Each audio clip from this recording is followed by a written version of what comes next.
Hello, tonight we are in Manchester and we booked an evening at the Kimpton Clocktower Hotel, one of the city's most iconic stays. This isn't just a place, it's an historic landmark. Originally built in 1895 as the Refuge Assurance Building, this place wasn't a hotel at all. It was a working office for more than 2,000 employees. Where we're standing now would have been filled with desks, papers, people working, a completely different kind of energy. The moment you walk in, your eyes are drawn straight up to the glass dome ceiling, flooding the space with natural light. Then down to the tiled floors. The archways, the scale of it all, it feels grand the second you step inside. And right in the middle of it all, this bronze horse. It's a nod to Manchester's industrial past. It's a place where every detail feels intentional, and you haven't even checked in yet. Just a quick tip before we head up to our room. As you walk in the main foyer, just to the right, you have the grand marble staircase, which is really worth a look. Back when this was the Refuge headquarters, this staircase was reserved for executives and VIP clients only. If you worked here, you weren't allowed to use it. It was all about status. Even the architecture reflects it. And when you see it up close, the marble, the detail, the scale, you can see exactly what they were going for. Okay, let's go and check out our room. I do like these keys they give you. Honestly, the first thing you'll notice is this little one looking straight up at you.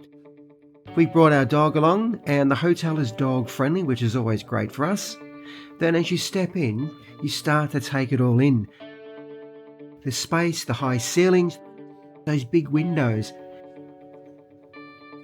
and all these beautiful wooden features that give it that slightly bougie, old world feel.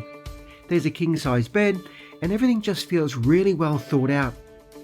Like everything has its own place.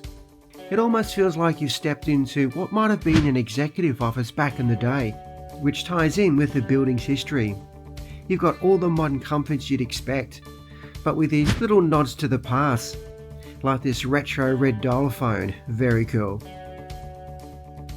There's also a small fridge with a couple of complimentary drinks, plus robes, slippers, and yes, Sarah, she'll love this, there's even an ironing board. And I always like this touch, a handwritten note welcoming us, along with a few snacks. Just makes it feel a bit more personal. Out the window you can see the train lines running past, a reminder of how central you are in Manchester.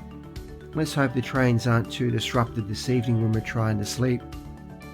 Okay, let's move into the bathroom. It's more classic style rather than ultra modern, but it still feels really nicely done and keeping with the character of the building.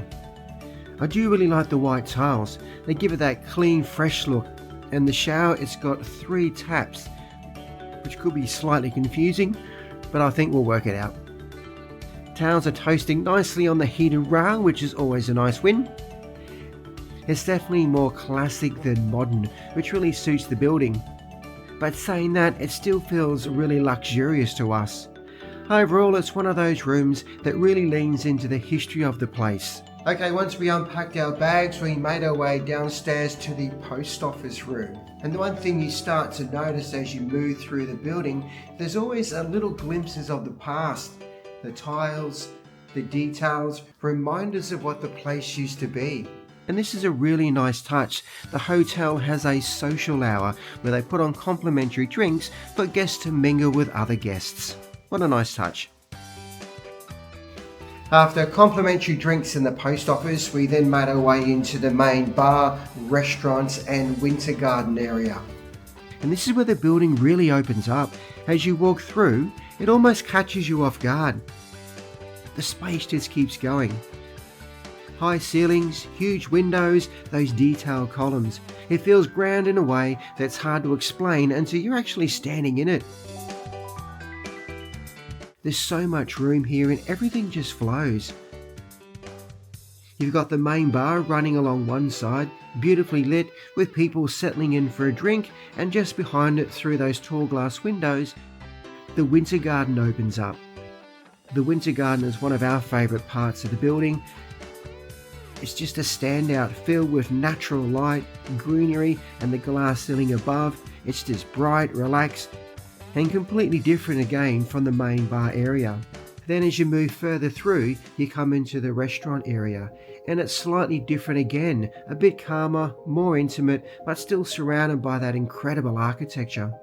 The arches, the tiled walls, it all carries through just in a more relaxed setting. It feels like a place you'd probably sit down and enjoy a meal rather than just passing through.